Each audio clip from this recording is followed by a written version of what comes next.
വ്ളോഗറായ തൊപ്പി എന്ന നിഹാദിന്റെ YouTube channel പൂട്ടി. അശ്ലീല ദൃശ്യങ്ങൾ പങ്കുവച്ച യൂട്യൂബ് ചാനലാണ് പോലീസ് നൽകിയ റിപ്പോർട്ടിന്റെ അടിസ്ഥാനത്തിൽ പൂട്ടിയത്. കള്ളമാണ്. അങ്ങനെ ഒരു സംഭവം പോലീസുകാർ ചെയ്യുമെന്ന് എനിക്ക് തോന്നുന്നില്ല.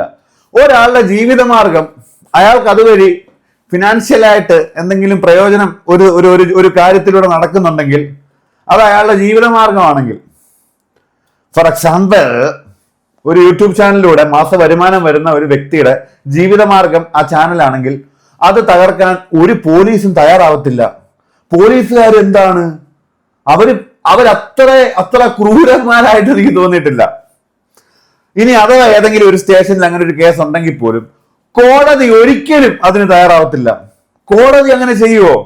ഒരാളുടെ ജീവിതമാർഗം നാളെ മുതൽ നീ ജീവിക്കണ്ട, അല്ല ഒരു പോലീസുകാരും അങ്ങനെ ചെയ്യത്തില്ല, ചിന്തിക്കത്തില്ല. എൻ്റെ ഒരു അറിവില് കേരളത്തിൽ അങ്ങനെ ഏതെങ്കിലും പോലീസ് അങ്ങനെ ഒരു നിർദ്ദേശം കൊടുത്ത് പോകും. തീവ്രവാദത്തെ കുറിച്ച് സംസാരിച്ചാൽ പോകും, തീവ്രവാദം കൊണ്ടുവന്ന് സംസാരിച്ചു കഴിഞ്ഞാൽ പോകും, അവർക്ക് റിപ്പോർട്ട് ചെയ്യാൻ പറ്റും. ഇന്ത്യ എന്ന രാജ്യത്ത് നിന്നുകൊണ്ട് ഇന്ത്യയെ പറ്റി മോശമായിട്ട് പറഞ്ഞു കഴിഞ്ഞാൽ രാജ്യദ്രോഹ കുറ്റമായിട്ട് അത് കാണുകയും ചാനൽ കളയാനുള്ള റൈറ്റ് നമ്മുടെ സെൻട്രൽ ഗവൺമെന്റിനുണ്ട്. അതല്ലാത്ത പക്ഷം ഇപ്പൊ നമ്മൾ എന്തെങ്കിലും ഒരു അപരാധം ചെയ്തു, യൂട്യൂബ് നമ്മളുടെ വീഡിയോ എടുത്ത് കളഞ്ഞു, നമ്മൾ യൂട്യൂബിനെതിരെ കോടതി പോയി കോടതിയുടെ പേപ്പറായിട്ട് അവിടെ ചെന്നാൽ പോലും യൂട്യൂബ് തിരിഞ്ഞു നോക്കത്തില്ല. കാരണം അവരുടെ പോളിസിയുടെ അണ്ടറിൽ വന്ന എന്തെങ്കിലും, അവരുടെ പോളിസി അണ്ടർ ഉണ്ട്, വയലേഷൻ അണ്ടറിൽ കുറച്ച് പോയിന്റ്സ് ഉണ്ട്, ആ പോയിന്റ്സിൽ വരുന്ന കാര്യമാണ് നമ്മൾ ചെയ്യുന്നതെന്നുണ്ടെങ്കിൽ ചാനലിൽ പോകും, സസ്പെൻഡ് ചെയ്യും. പരിശ്രമിച്ചാൽ തിരിച്ചു കിട്ടും. ആ ചാനലിൽ പോയി. അത് യൂട്യൂബ് കളഞ്ഞ ന്യൂഡിറ്റി ആ വീഡിയോയുടെ കാരണങ്ങൾ, അതിനാൽ ആ ഒരു കാരണം കൊണ്ട് യൂട്യൂബ് സ്വയം കളഞ്ഞ സംഭവമാണത്. അല്ലാതെ പോലീസും കോടതി അങ്ങനെ ചെയ്യത്തില്ല. അവന്മാര് കാണിച്ച അപരാധത്തിനും പോക്കൃത്തരത്തിനും ഒരു മുറിയിലിരുന്ന് സംസാരിച്ച് തീർക്കാൻ പറ്റുന്ന പ്രശ്നം മണ്ടത്തരം കാണിച്ച് നാട്ടുകാരെ മൊത്തം അറിയിച്ച് ഒരു കാര്യമില്ലാത്ത ഏതോ ഫാമിലിയിലുള്ള ഏതോ സാധാരണക്കാര് ഒരു പെങ്കൊച്ചിനെ അതിനകത്ത് ഇൻക്ലൂഡ് ആക്കി അങ്ങനെ പോയി വലഞ്ഞതില് നമുക്കൊന്നും പറയാൻ ഇപ്പൊ ഇല്ല.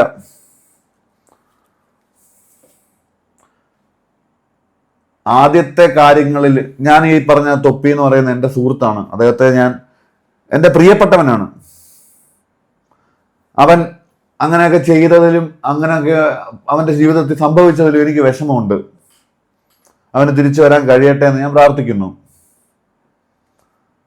അവൻ പറഞ്ഞു പോയ കാര്യങ്ങൾ കണ്ടപ്പം ഞെട്ടിപ്പോയി, എല്ലാവരെയും പോലെ. അപ്പം മുതലാണ് ഞാൻ വ്യക്തമായിട്ട് അത് പറയുകയും ചെയ്തു, ശരിയായിട്ടില്ല. പക്ഷെ മനുഷ്യനാണ്, തെറ്റുപറ്റാം, തിരിച്ചു വരട്ടെ, തെറ്റ് തിരുത്തട്ടെ. പോലീസിനെയും കോടതിയൊന്നും തെറ്റിദ്ധരിക്കരുത്. അവരാരും മറ്റുള്ളവരുടെ ജീവിതമാർഗം നശിപ്പിക്കാൻ വേണ്ടിയിട്ട് ശ്രമിക്കുന്ന ആൾക്കാരല്ല. ഒരു ആൾക്കാരൊന്നുമല്ല, ഒരു സിസ്റ്റം അല്ല. ഇനി മറ്റൊരു കാര്യം, ഞാൻ കഴിഞ്ഞ ഒരു റിയാക്ഷൻ വീഡിയോയിൽ ഒരാളെ റിയാക്ട് ചെയ്ത്, എനിക്ക് ആരെ അറിയില്ല, മുൻപ് കണ്ടിട്ടില്ല. അയാളെ പ്ലേസ് ചെയ്തിരിക്കുന്ന ഒരു ഫ്രെയിം അത് കണ്ടപ്പോൾ ചിരി തോന്നി.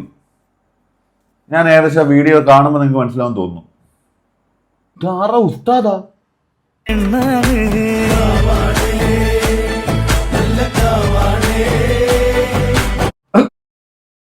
ഈ ഒരു വീഡിയോയിൽ കാണുന്ന ഈ ഒരു മനുഷ്യൻ, എനിക്ക് ഇദ്ദേഹത്തെ കുറിച്ച് അറിയില്ല. ഞാൻ ആ ഒരു വീഡിയോയിൽ അങ്ങനെ പറഞ്ഞു, പെട്ടെന്ന് കാണുന്നതല്ലേ, അത് ഇദ്ദേഹത്തിന്റെ ഒരു കുഴപ്പമല്ല. ആ ഒരു ഫ്രെയിം, ഇതിന്റെ പിന്നണിയിൽ പ്രവർത്തിച്ചവന്മാര് കൃത്യമായിട്ടല്ല മനുഷ്യനെ യൂസ് ചെയ്തത്. ആ ഒരു വീഡിയോയ്ക്ക് ശേഷം ഇദ്ദേഹത്തിന്റെ മറ്റ് ചില വീഡിയോ ഞാൻ കാണാനിടയായി. ഞാൻ ആ ഒരു വീഡിയോ നിങ്ങളെ കാണിക്കാം.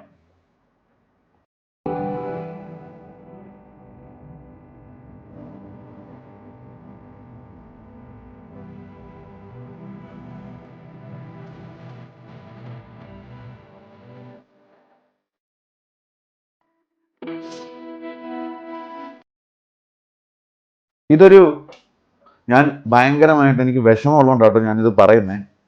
ഈ മനുഷ്യൻ ഞാൻ ഈ വീഡിയോ കണ്ടപ്പോൾ ഞാൻ പറഞ്ഞു പോയത് ഭയങ്കര തെറ്റായിട്ട് എനിക്ക് തോന്നി. ഞാൻ അതുകൊണ്ടാണ് ഇതിവിടെ പറയുന്നത്. ഇത് ഇങ്ങനെ പോലൊരു മനുഷ്യൻ, അതാണ്ട് ഇങ്ങനൊക്കെ ചെയ്യുന്ന ഒരു മനുഷ്യനെ ഇതുപോലൊരു വീഡിയോ നമ്മൾ കണ്ടെന്നുണ്ടെങ്കിൽ ഒരിക്കലും അങ്ങനെ കേൾക്കത്തില്ല. കാരണം നമ്മൾ ഇദ്ദേഹത്തെ കുറിച്ച് അറിയുന്നില്ല. അങ്ങനെ നമ്മൾ റിയാക്ട് ചെയ്യാൻ പാടില്ല എന്നൊരിക്കലും. നമ്മൾ റിയാക്ട് ചെയ്യുന്ന ആൾക്കാരല്ലേ, അപ്പൊ അതല്ലേ ചെയ്യേണ്ടത്, അല്ലാതെ ജഡ്ജ് ചെയ്യുന്നതല്ല, റിയാക്ഷനാണ് കൊടുക്കുന്നത്. അപ്പൊ അത് ഞാൻ കണ്ടപ്പോ എനിക്ക് ഭയങ്കര വിഷമം.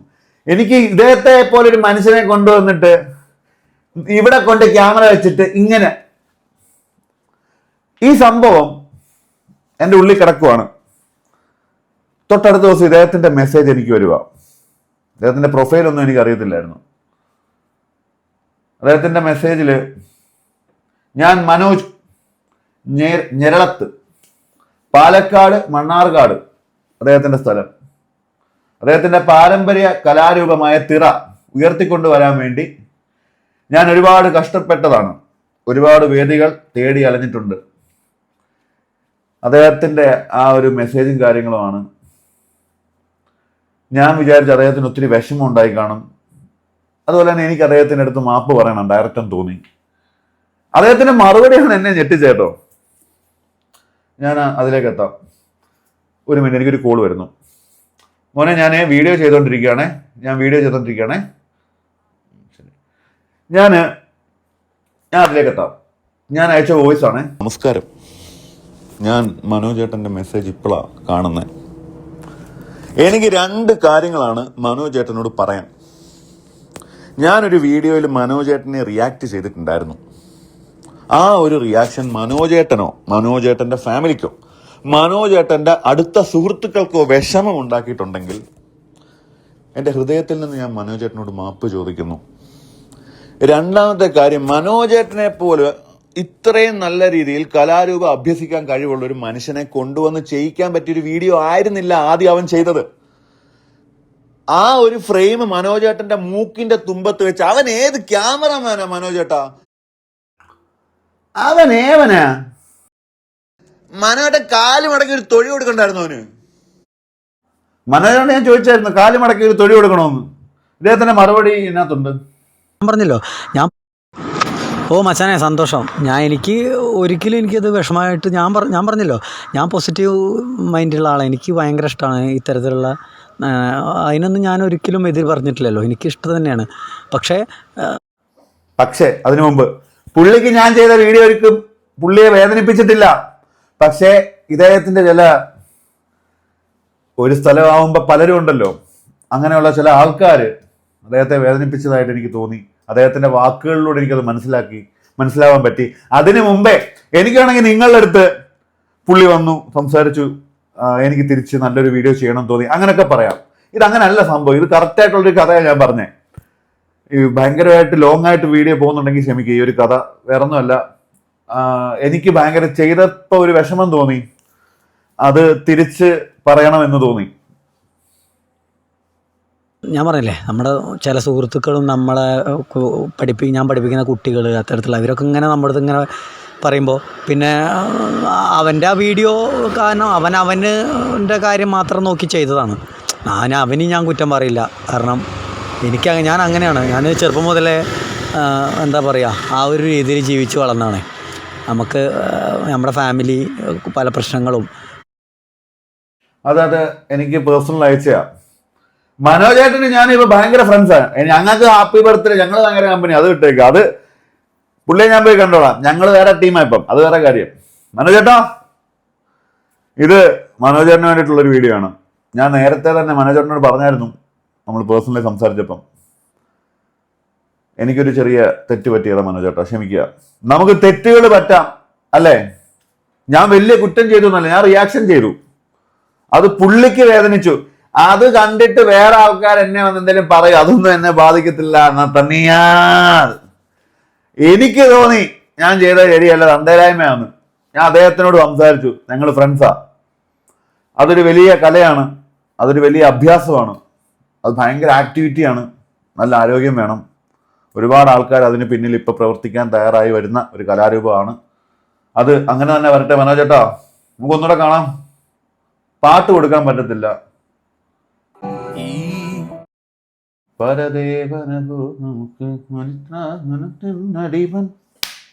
അറിയത്തില്ല, അല്ലെങ്കിൽ നമുക്ക് പാടായിരുന്നു.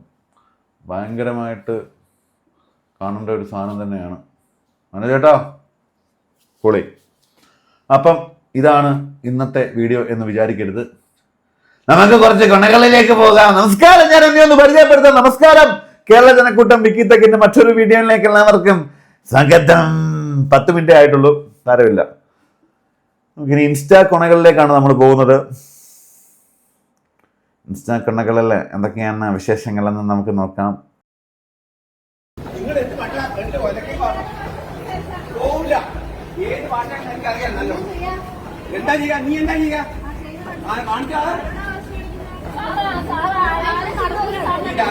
അമ്മാവൻ ആരാ?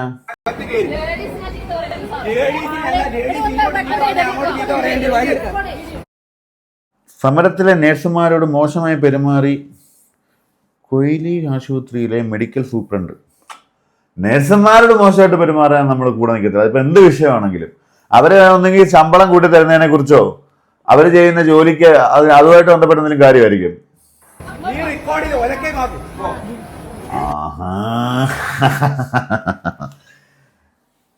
പ്രായമുള്ള മനുഷ്യനാണ്, അച്ഛനേക്കാൾ പ്രായമുള്ള മനുഷ്യനാണ്.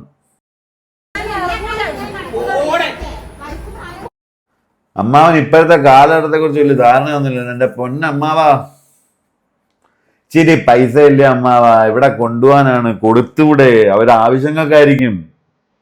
Anfield, mejor que nosotros. ¿No? No. കാണണം എനിക്ക്. Anfield, mejor que nosotros. No. ¿No? No. No nos han ganado. Cuidado, Copa. No pueden ser mejor que nosotros. Vaya Francia. Lo que digo que tiene arriba, tiene mucha dinamita este. Joder. Dembélé, Doué, Mbappé, Olise. ¿Y nosotros? Ya les hemos ganado, bro. Sí, lo único que... Joder, otra vez.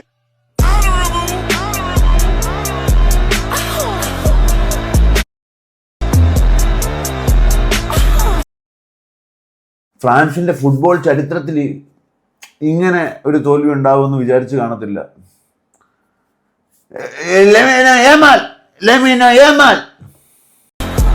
ഒരു charity calendar ഫോട്ടോഷൂട്ടിന്റെ ഭാഗമായി 2007 Lionel Messi ഒരു കൈക്കുഞ്ഞിനെ കുളിപ്പിച്ചു. മിഷിഹയുടെ കൈതൊട്ട ആ കുഞ്ഞിന് സ്പെയിനിന്റെ വലത് wing അടക്കി വാഴുകയാണ്. Messi അന്ന് കളിച്ചിരുന്ന ബാഴ്സലോണയുടെ മുഖമാണ് അവനെന്ന്. അതെ, 10ാം നമ്പർ ജേഴ്സിയുടെ അധിപൻ. പേര് ലമീൻ യമാൽ. സ്പാനിഷ് നിരയിലെ അപകടകാരി. മികച്ച വേഗവും ഡ്രിബ്ലിങ്ങും എതിരാളികളെ വെട്ടിയൊഴിഞ്ഞ് ചാട്ടുളി പോലെ മൈതാനത്ത് ഓടാനും തക്കം പാർത്തിരുന്ന് ഗോൾ സ്കോർ ചെയ്യാനും മിടുക്ക് കാട്ടിയ യമാൽ ചെറിയ പ്രായത്തിൽ തന്നെ വണ്ടർ കിഡ് എന്ന പേരെടുത്തു. 2007 ജനിച്ച യമാൽ തന്നെക്കാൾ ഇരട്ടിയോ അതിനു മുകളിലോ പ്രായമുള്ളവർക്കൊപ്പം പന്ത് തട്ടുകയാണ്. ബാഴ്സയുടെ യൂത്ത് അക്കാഡമിയിലൂടെ വളർന്ന് 2023 സീനിയർ ടീമിൽ ഇടം നേടി. അന്നു മുതൽ ഇന്ന് വരെ ക്ലബിനായി കളിച്ചത് 101 മത്സരങ്ങൾ, നേടിയത് 30 ഗോളുകൾ. സ്പെയിൻ ദേശീയ ടീമിലും ഇതേ വർഷം തന്നെ ഇടം നേടിയ താരം. ഇതുവരെ രാജ്യത്തിനായി 7 ഗോളും നേടി. 17ാം വയസ്സിൽ ബാലൻഡിയോറിനായി നാമനിർദ്ദേശം ചെയ്യപ്പെട്ടു. 2025 ബാലൻഡിയോർ പുരസ്കാരത്തിൽ റണ്ണറപ്പായി. 2024 സ്പെയിനിന്റെ യൂറോ കപ്പ് ജയത്തിൽ നിർണായക സാന്നിധ്യമായി. ഇക്കഴിഞ്ഞ ലാലിഗ സീസണിലെ പ്ലെയർ ഓഫ് ദ സീസൺ ആയിരുന്നു യമാൽ. ഇന്ന് ലോകകപ്പിൽ എത്തി നിൽക്കുമ്പോൾ യമാൽ അറിയപ്പെടുന്നത് നാളെയുടെ ഇതിഹാസം എന്ന പേരിലാണ്. ഒരു ചാരിറ്റി കലണ്ടർ നാളെയുടെ ഇതിഹാസം തന്നെ അല്ലേ, ഒരു വൈഭവ് സൂര്യവംശിയെ പോലെ.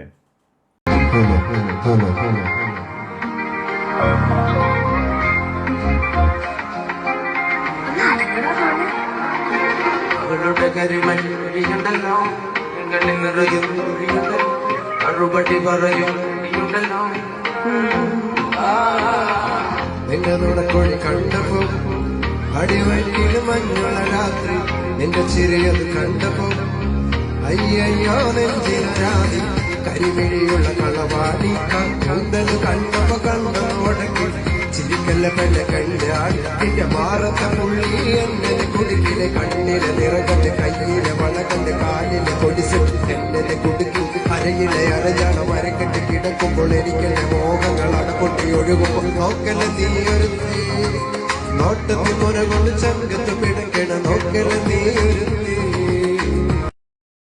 എനിക്ക് കോപ്പിറൈറ്റ് തരുമോ? എന്താണ് ഗംഭീരം. കാഴ്ചയ്ക്ക് പ്രശ്നമുള്ള വ്യക്തിയാണ് തോന്നുന്നു. ആ ഒരു അപ്പിയറൻസ് ഒക്കെ കണ്ടിട്ട് ആളുടെ ഗംഭീരമായിട്ടാണ് അത് ചെയ്തേക്കുന്നത്. ഗംഭീരം ചേട്ടാ, ഒരുപാട് ഉയരങ്ങളിലെത്തട്ടെ. ഇതൊരാനയല്ല. അല്ല, ഇത് തേങ്ങയല്ല, അല്ല ഇത് ഒലക്കയുമല്ല. അല്ല, നിനക്കെന്താ തലക്ക് ഭ്രാന്തുണ്ടോ? എനിക്ക് ഭ്രാന്തില്ലെന്ന് മറ്റുള്ളവരെ ബോധ്യപ്പെടുത്താനും സ്വയം തെളിയിക്കാനുമാണ് ഇത്രയും പറഞ്ഞത്. ഏതൊക്കെയാണെന്നും ആരൊക്കെയാണെന്നും ഉള്ള വ്യക്തവും വടിവൊത്തതുമായ ബോധം എനിക്കുണ്ട്. ഞാനൊരു ബ്രസീൽ ഫാനാണ്, അതുകൊണ്ട് എനിക്കൊന്നും പറയാനില്ല. വളരെ ചെറിയ കുട്ടിയാണ്, പക്ഷേ കയ്യിലിരിപ്പ് വളരെ മോശമാണ്. ഈ അകത്തായി റെഡിയായി കാണും, തിരിച്ചു വരുമ്പോൾ റെഡി ആവട്ടെ. കിഡ്സ് ആയിട്ടുള്ള കുറെ കുട്ടികൾ കാണിക്കുന്ന പോക്കറി തരം. എൻ്റെ പൊന്ന് ചേച്ചി, ആ മഞ്ജു എന്ന് പറയുന്ന സ്ത്രീയുടെ ആ മോളെ എന്തിനാ അത് എന്തെങ്കിലും ബുദ്ധിമുട്ട് നിങ്ങൾക്ക് എന്തെങ്കിലും ചെയ്യാൻ വരുന്നുണ്ടോ? ഇത് കണ്ടിട്ട് മിണ്ടാതിരിക്കുന്ന അമ്മമാർക്കുള്ള, അതായത് മഞ്ജു പിള്ളയുടെ മകളെ പറ്റിയാണ് ഞാൻ പറയുന്നത്. കിങ് ലെയർ സിനിമയിൽ ദിലീപേട്ടൻ പറയുന്ന പോലെ പണിയെടുത്ത് തിന്നെ അറിയാൻ മേലഞ്ഞിട്ടല്ല, പറഞ്ഞു പറ്റിച്ച് തിന്നാലേ തൊണ്ടേന്ന് ഇറങ്ങുള്ളൂ. മഞ്ജു പിള്ളയോടാണ് എൻ്റെ ചോദ്യം. ആകെ ഒരു മകളേ ഉള്ളൂ, നിനക്ക് അതിനിത്തിരി മര്യാദ പറഞ്ഞു കൊടുത്തൂടെ? ഇതിനിങ്ങനെ കയറൂരി വിട്ടിരിക്കുവാണോ? നമ്മുടെ നാട്ടിലെ ജനങ്ങൾക്കറിയാൻ അവര് സന്തോഷമായിട്ട് അവരുടെ ജീവിതം ജീവിക്കുന്നതിന് എന്താണ് ചേച്ചി? ഒരിക്കലും അങ്ങനെയൊന്നും പറയാൻ പാടില്ല. ഇതിനൊന്നും മറുപടി പോലും സത്യം പറഞ്ഞാൽ അവരുടെ ഭാഗത്തും അവരൊന്നും മൈൻഡ് പോലും ചെയ്തില്ലായിരിക്കും ഈ വിഷയങ്ങളൊന്നും. അത് കണ്ടിട്ട് നമുക്ക് പോലും സഹിക്കുന്നില്ല. എന്താ പറയുന്നത്? ഇത് കോളേജ് ആയതുകൊണ്ടും ഇവിടെ ഒരുപാട് രോഗികൾ വട്ടം കറങ്ങുന്നുണ്ടെന്ന് എനിക്ക് അറിയാവുന്നത് കൊണ്ടും ഒരു രോഗിയെ കൂടി അഡ്വാൻസ് ആയി ഞാൻ അങ്ങയുടെ മുമ്പിൽ സമർപ്പിക്കാം. ഇവൻ റോയ്, ഇവൻ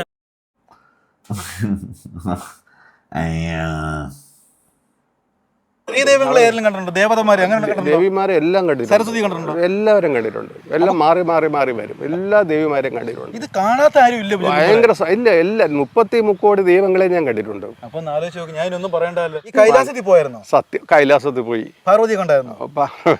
കൈലാസം കണ്ടു. അവിടെ വെച്ച് ഞാൻ ആരെയും കണ്ടില്ല, കൈലാസം മാത്രം കണ്ടുള്ളൂ.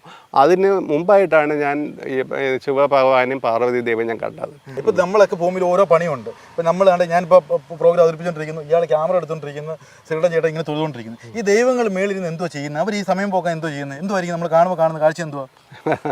അതാണ് എനിക്ക് അറിയേണ്ടത്. അതെ, നമ്മുടെ ലോകത്തെ ഇതവരെല്ലാവരും താഴെ ഉണ്ടായിരുന്നവരാണ്. കൈലാസത്തിൽ തന്നെയായിരുന്നു, ഇവരെല്ലാം ഭൂമിയിൽ തന്നെയായിരുന്നു.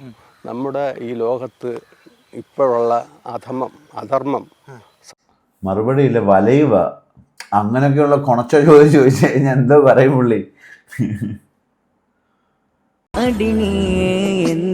മനதை வென்றவள் தானே, கொடி போலே நெஞ்சில் படர்ந்தவள் நீயும் தானே.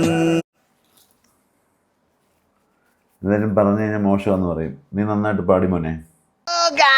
ഹലോ ഗൈസ്, എന്റെ അപ്പനങ്ങ് കയറി പോവുകയാണ് മുകളിലേക്ക്, അത്യുന്നതങ്ങളിലേക്ക്. നോക്കൂ, നീലാകാശത്തിലേക്ക് കേട്ടോ.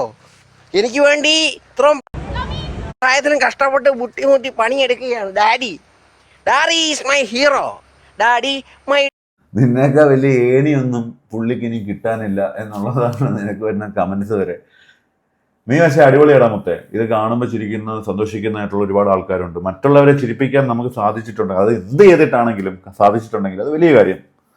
ആരെയും വിഷമിപ്പിക്കാതിരിക്കുക, മറ്റുള്ളവരെ ചിരിപ്പിക്കുക, ഇതൊക്കെയാണ് ചർച്ച ചെയ്യാനായിട്ടുള്ളത്. എടാ, നിനക്ക് സമാധാനം വേണോ? അതിന് ആദ്യം ഒഴിവാക്കേണ്ട ഒരു കാര്യമുണ്ട്. നിനക്ക് തീരെ ഇഷ്ടമല്ലാത്തൊരു കാര്യം അത് അവർ ചെയ്യുന്നത് മൂലം നിനക്ക് മാനസികമായിട്ട് വേദനിക്കുമെന്ന് അവർക്ക് അറിഞ്ഞിട്ടും, നിന്റെ ഹൃദയം തകരുമെന്ന് അറിഞ്ഞിട്ടും, നിനക്ക് ഇഷ്ടമില്ലാത്ത ആ ഒരു കാര്യം ചെയ്യാൻ അവർ മുതിരുന്നുണ്ടെങ്കിൽ ആ ടീം അത് എന്ത് തരം ഫ്രണ്ട്ഷിപ്പോ റിലേഷൻഷിപ്പോ ആയിക്കോട്ടെ, അമ്മാര് വാണക്കമ്പനികൾ അന്ന് ഒഴിവായിക്കോ. ഒറ്റ തവണ പറയത്തുള്ളൂ. വേണമെങ്കിൽ കേട്ടോ, ഉപകാരമുള്ള കാര്യം പയ്യൻ പറഞ്ഞേക്കുന്ന. സാധാരണ ഇങ്ങനെയുള്ള ആൾക്കാരൊന്നും പറയുന്നത് ഞാൻ കേട്ടിരിക്കാറില്ല, പക്ഷെ അവൻ പറഞ്ഞ കറക്റ്റ് കാര്യമാണ്. അങ്ങനെ ഏവനെങ്കിലുമൊക്കെ ഉണ്ടെങ്കിൽ തള്ളിക്കും, നമുക്ക് വേണ്ട. അതിനിപ്പോൾ കത്രീന കൈഫ എന്ന് പറഞ്ഞാലും ഷാറൂഖ് ഖാനാന്ന് പറഞ്ഞാലും നമുക്ക് പറ്റാത്ത ബന്ധമാണ്. എത്ര വലിയ ആളാണെങ്കിലും നമ്മളെ വൈബല്ലേ, ചവിട്ടുക, തെറിക്കുക. മറ്റ് ചർച്ചാ വിഷയങ്ങളൊന്നുമില്ല. ആത്മാർത്ഥമായി അതിഗംഭീരമായി ചെയ്തു. ആദിത്യൻ നമ്മളെ ഞെട്ടിച്ചിരിക്കുന്നു. ഇത് ഏതാ സിനിമ? ക്ലാ ക്ലാ ക്ലീ ക്ലീ നസ്രിയൻ തിരന്നേ. ഫാമിലി നമ്മളെ സ്വീകരിച്ചു എന്നുള്ളതിന് സോറി. ഭഗവാന്റെ കടാക്ഷം. എൻ്റെ ഫാമിലി അതിലില്ല. നിങ്ങളുടെ ഫാമിലി ഉണ്ടോ? ഇവർ ഈ പറയുന്നതിനകത്ത് ഈ പറയുന്ന സിനിമ കണ്ട എത്ര ആൾക്കാരുണ്ടായിരിക്കും? നിങ്ങളുടെ ഫാമിലിയിൽ ഒന്ന് തിരക്കുക. ക്ലാ ക്ലാ ക്ലീ ക്ലീ. വേണ്ട, എനിക്കൊന്നും പറയാനില്ല. സോറി, ഞാൻ അത്ര വലിയൊരു കൊണമൂടിലല്ല. എന്നാൽ പോലും മറ്റൊരു കാര്യം നിങ്ങളോട് പറയാൻ എനിക്കുണ്ട്. ഈ വീഡിയോ മൊത്തവും കണ്ടവർക്ക് വേണ്ടിയിട്ട് മാത്രമായി ഞാൻ പറയുന്നു. ഇന്ന് എൻ്റെ പിറന്നാളാണ്. എനിക്ക് 30 വയസ്സ് തികഞ്ഞിരിക്കുകയാണ്. എന്നെ കണ്ടാൽ അങ്ങനെ തോന്നത്തില്ല, അത്യാവശ്യം നല്ല പ്രായം തോന്നിക്കും. പക്ഷേ ഞാൻ 1996 ജൂലൈ 15 ഇന്ന് ജനിച്ച മനുഷ്യനാണ്. അതുകൊണ്ട് തന്നെ ഇന്ന് എനിക്ക് 30 വയസ്സായി. കഴിഞ്ഞ 30 വർഷത്തെ എക്സ്പീരിയൻസിൽ ലൈഫ് ഭയങ്കര പ്രശ്നക്കാരനാണ്. പൈസ ഉണ്ടെങ്കിലും പൈസ ഇല്ലെങ്കിലും ഇവിടെ നല്ലതാണെങ്കിൽ മാത്രമേ സന്തോഷമായിട്ട് ജീവിക്കാൻ പറ്റത്തുള്ളൂ. ഇവിടെ നല്ലതല്ലെങ്കിൽ പുറ കിട്ടിയിട്ട് കാര്യമില്ല. നല്ലവണ്ണം ഉറങ്ങാൻ കഴിയണം, ഇഷ്ടമുള്ള ഭക്ഷണം കഴിക്കണം. ഇഷ്ടമുള്ള ഭക്ഷണം നല്ല രുചിയുള്ള ഭക്ഷണമാണെങ്കിൽ അത് ശരീരത്തിന് നല്ലതല്ല. ഒരു രുചിയുള്ള ആഹാരവും നമുക്ക് ശരീരത്തിന് നല്ലതല്ല. രുചി അല്ലാത്ത ആഹാരമാണ് ശരീരത്തിന് നല്ലത്. എന്ന് വെച്ചിട്ട് ആഹാരം രുചിയില്ലാതെ കഴിക്കണമെന്നല്ല കേട്ടോ. ഞാൻ മൊത്തത്തിലൊരു എല്ലാവർക്കും വേണ്ടി പറഞ്ഞ ലഹരി നമുക്ക് വേണ്ട. എൻ്റെ ചിന്താഗതികളാണ്. ഈ 30 വയസ്സ് വരെ ആയ ഒരു വ്യക്തിയുടെ ചിന്താഗതിയാണ്. ലഹരി എന്താ പറയുക, ചില ലഹരികൾ അടിപൊളിയാണ്, ചില ലഹരികൾ ഭയങ്കര മോശമാണ്. പല രാജ്യത്തും അവൈലബിൾ ആയിട്ടുള്ള ലഹരികളുണ്ട്. അതെന്തുകൊണ്ടാണ് അവൈലബിൾ ആയതെന്ന് പഠിക്കുക. ആ പഠിച്ച് കിട്ടിയത് നിങ്ങൾക്ക് ശരിയാണെന്ന് തോന്നിയാൽ മാത്രം അതിനെ അംഗീകരിക്കുക. എന്ന് വെച്ച് അതെടുത്ത് വെച്ച് വലിക്കണമെന്നല്ല ഞാൻ പറയുന്നത്. പക്ഷേ ഉപയോഗിക്കാൻ പാടില്ലാത്ത മെത്താഫിറ്റാമിൻ പോലെയുള്ള സാധനങ്ങൾ ഉപയോഗിക്കാതിരിക്കട്ടെ.